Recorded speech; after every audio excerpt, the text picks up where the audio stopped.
Bienvenidos, hijos del fuego eterno, al lugar donde la verdad y la magia se encuentran.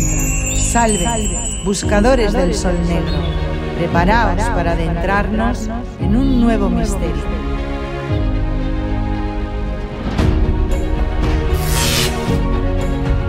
La crónica de Akako.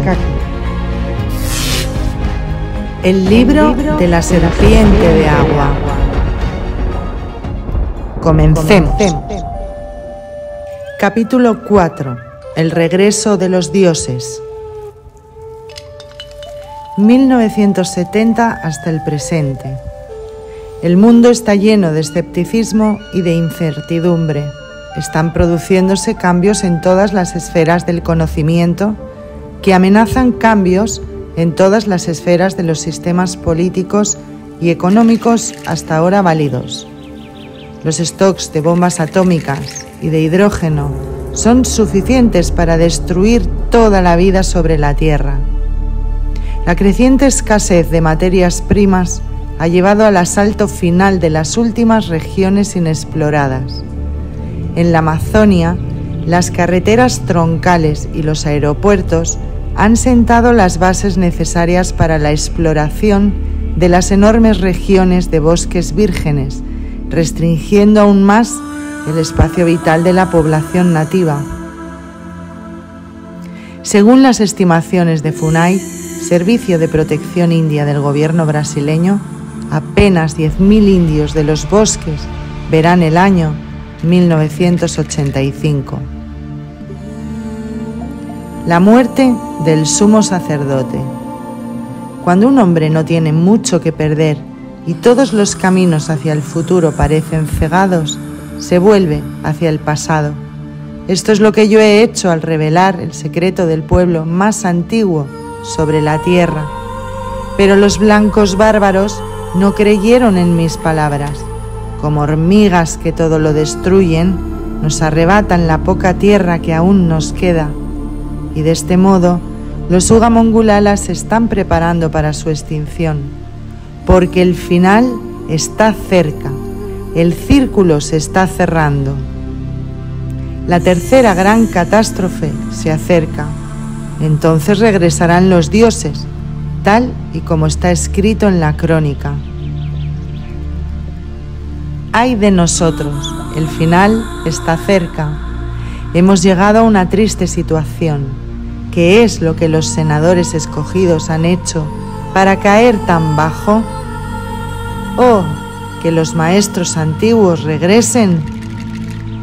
Así hablaban los hombres en el Consejo Supremo. Hablaban con tristeza y con pena, con suspiros y con lágrimas, porque el tiempo se acercaba a su conclusión. Nubes negras cubrían el sol, un velo ensombrecía la estrella de la mañana, y el sumo sacerdote se inclinó ante el espejo dorado. Así fue como habló en el gran templo del sol. ¿Quiénes son estas personas? ¿Quién las envía? ¿De dónde vienen? Verdaderamente nuestros corazones están pesarosos porque lo que ellos hacen es malvado. Sus pensamientos son crueles, sus existencias llenas de amenaza. Pero si nos fuerzan a luchar, lucharemos. Lanza en mano, confiando en el arco y en la flecha, moriremos como los servidores de los maestros antiguos, que pronto regresarán para vengarnos. En el año 12.452, 1971, unas pocas lunas después de mi regreso a Akako, los Uga Mongulala fueron visitados por otro desastre más. Magus, el sumo sacerdote, había muerto. Se había desplomado tras una reunión del Consejo Supremo, abrumado por la pena y por su conocimiento del inminente peligro. Su muerte era como un signo ominoso para los Uga Mongulala, una indicación de que se acercaba el fin. Acosados por los blancos bárbaros que avanzaban, perdían el valor y su fe en el legado de los maestros antiguos. Las ceremonias de duelo de Magus, el sumo sacerdote de las tribus escogidas, duraron 3 días. Los sacerdotes se congregaron en el gran templo del sol y prepararon su cuerpo para el viaje hacia la segunda vida. Lo envolvieron en un fino traje y lo trasladaron a la piedra de consagración, situada delante del espejo dorado, el ojo de los dioses. A sus pies colocaron una hogaza de pan y una fuente de agua, los signos de la vida y de la muerte. Los ancianos ofrecieron incienso, miel de abejas y fruta madura. Los señores de la guerra recordaron la sabiduría y las acciones del que partía. Seguidamente, los sacerdotes introdujeron su cuerpo en la cámara funeraria dispuesta al efecto en la parte delantera del gran templo del sol. Durante 3 días el pueblo desfiló ante Magus y con pena y con tristeza se despidió de él. A la mañana siguiente, antes de que los rayos del sol hubieran tocado la tierra, los sacerdotes clausuraron la tumba. Magus, el sabio sumo sacerdote, que había predicho todas las guerras y a quien todas las cosas le habían sido reveladas, había vuelto con los dioses. Ahora hablaremos de Magus. Su memoria perdurará para siempre en los corazones del pueblo escogido, pues solo hizo aquello que era justo y verdadero. Todo lo que era falso y confuso era desconocido de su corazón. Dedicó su vida a los dioses. Era un maestro del conocimiento. Cada parte de su cuerpo estaba llena de sabiduría y de verdad. Conocía el equilibrio de todas las cosas. Podía leer en los corazones de todos los hombres y comprendía las leyes de la naturaleza. Sus actos no estaban sujetos a la influencia de la hora. No conocía ni la ambición ni la envidia. Obedeciendo las leyes de los dioses, completó el círculo. Y a ellos se ofreció en la hora de la muerte, que es irrevocable, como lo es el sol al amanecer, que determina la vida del hombre. La retirada al interior de las residencias subterráneas. Magus, el sumo sacerdote de los Uga Mongulala, había muerto. Según el legado de los dioses, su posición pasaba a su hijo primogénito. Este, al igual que el príncipe, hubo de superar una severa prueba del Consejo Supremo y hablar con los dioses. A los 13 días, uno, el hijo primogénito de Magus, regresó al gran templo del sol. Los ancianos le confirmaron como el nuevo sumo sacerdote. Las leyes de Lhasa habían sido cumplidas. Convoqué al Consejo Supremo para decidir sobre el futuro de las tribus escogidas. La reunión fue breve. Unánimemente, los ancianos decidieron trasladarse al interior de las residencias subterráneas de los dioses. Fue así como los Uga Mongulala regresaron al mismo lugar en el que sus antepasados habían sobrevivido ya a 2 grandes catástrofes. Los hombres se lamentaban a medida que abandonaban sus casas y cortaban todo contacto con el mundo exterior. Con su pólvora negra, los soldados alemanes destruyeron todos los templos, los palacios y los edificios de Akakor. Los guerreros incendiaron las últimas aldeas y poblados. No dejaron signo alguno, ninguna huella que pudiera indicar el camino hacia Akakor. Abandonaron incluso las pocas bases que aún quedaban en la región del nacimiento del gran río. A las tribus aliadas se les ofreció la opción de unirse a los Uga Mongulala o de interrumpir las relaciones. De las 7 tribus, 6 decidieron continuar en sus antiguos territorios tribales. Únicamente la tribu de los comedores de serpientes acompañó a mi pueblo al interior de las residencias subterráneas.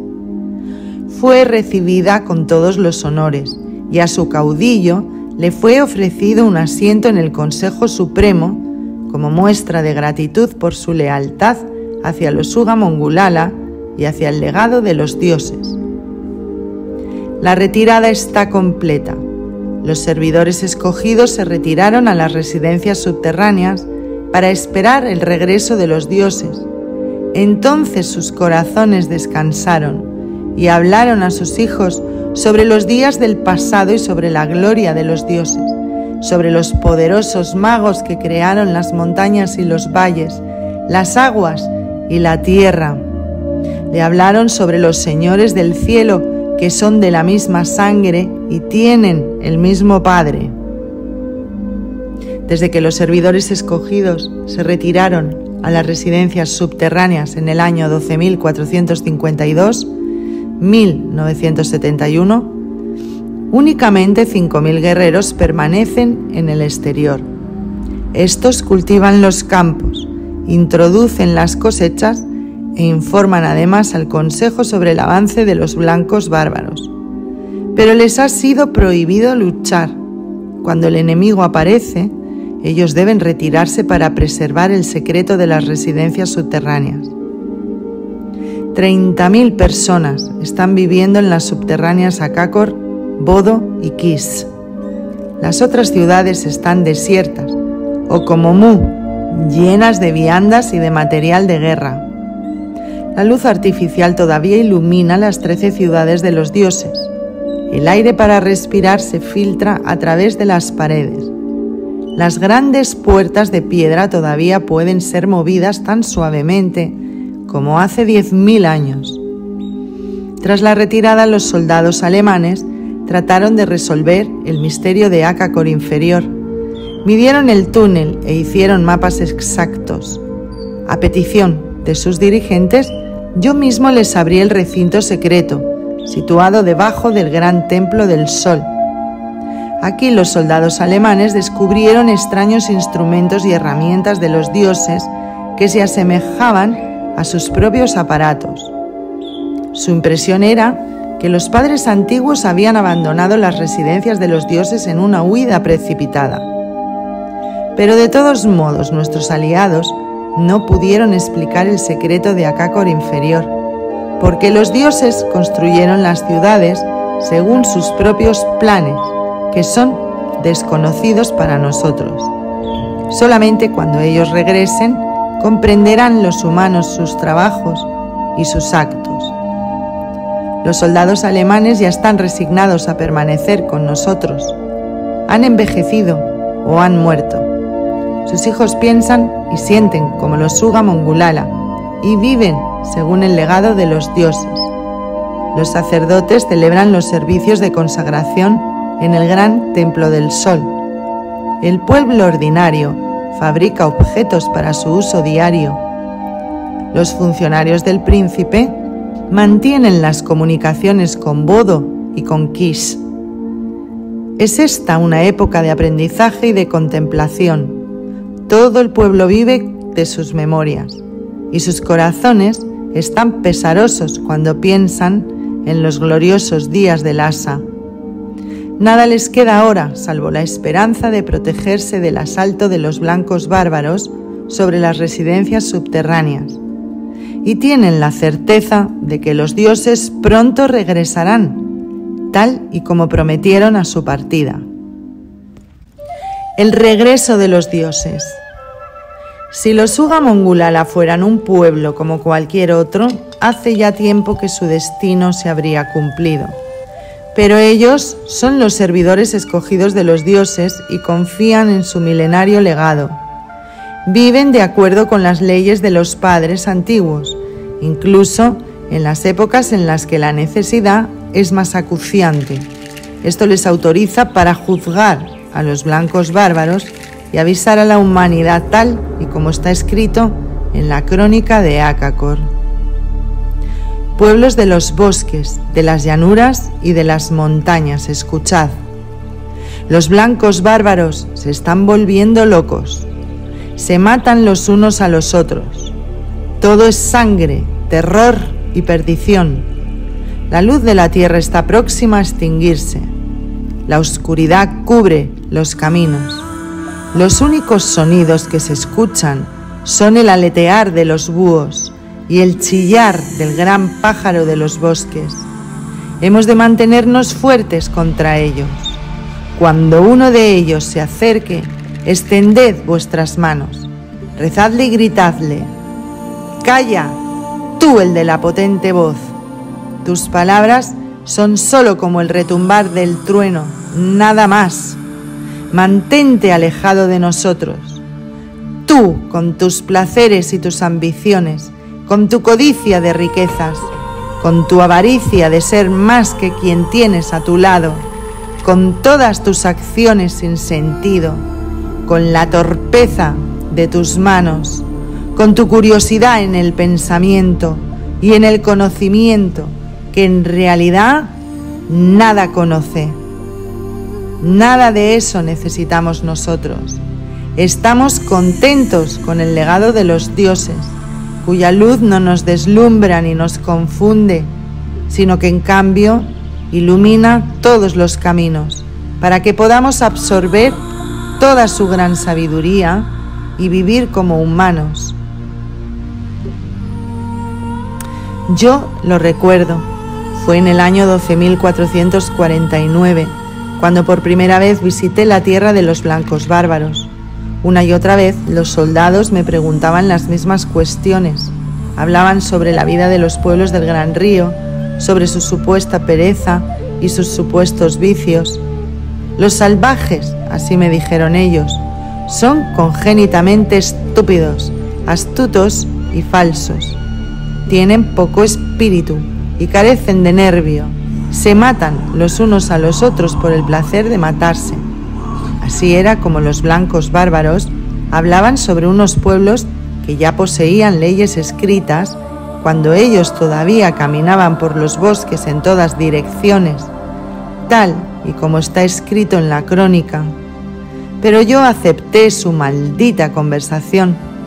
Atesoré sus palabras dentro de mí como el explorador que recuerda las huellas de sus enemigos. Mas en las 8 lunas que yo pasé en el país de los blancos bárbaros, no encontré nada que pudiera ser útil para mi pueblo. Cierto que ellos también han cultivado campos y construido ciudades, que han trazado carreteras e inventado poderosos instrumentos, que ningún Uga Mongulala podría comprender, pero desconocen el legado de los dioses. Con sus falsas creencias, los blancos bárbaros están destruyendo su propio mundo. Hasta tal punto están cegados que ni siquiera reconocen su origen, porque solo aquel que conoce su pasado puede encontrar el camino del futuro. Los Uga Mongulala conocen su pasado, escrito en la crónica de Akakor. Por tanto, también conocen su futuro. Según las profecías de los sacerdotes, en el año 12.462, 1981, sobrevendrá una tercera gran catástrofe que destruirá la tierra. La catástrofe se iniciará allí donde Sammón estableciera su gran imperio. En este país estallará una guerra que lentamente se irá extendiendo por toda la tierra. Los blancos bárbaros se destruirán los unos a los otros con armas más brillantes que 1000 soles. Solamente unos pocos sobrevivirán a las grandes tempestades de fuego, y entre ellos se encontrará el pueblo de los Uga Mongulala, que se ha refugiado en las residencias subterráneas. Esto es, en cualquier caso, lo que dicen los sacerdotes, y así lo han escrito en la crónica. Un terrible destino le espera a la humanidad. Una conmoción se producirá y las montañas y los valles temblarán. La sangre caerá desde el cielo y la carne del hombre se contraerá y se volverá fofa. Las personas estarán sin fuerza y sin movimiento, perderán la razón, ya no podrán mirar más hacia atrás, sus cuerpos se desintegrarán. Así será como los blancos bárbaros recogerán la cosecha de sus actos. El bosque se llenará de sus sombras, agitadas por el dolor y por la desesperación. Entonces regresarán los dioses, llenos de pesar por el pueblo que olvidó su legado, y surgirá un nuevo mundo en el que los hombres, los animales y las plantas vivirán juntos en una unión sagrada. Entonces comenzará la nueva edad de oro. Con ello concluye la crónica de Acacor.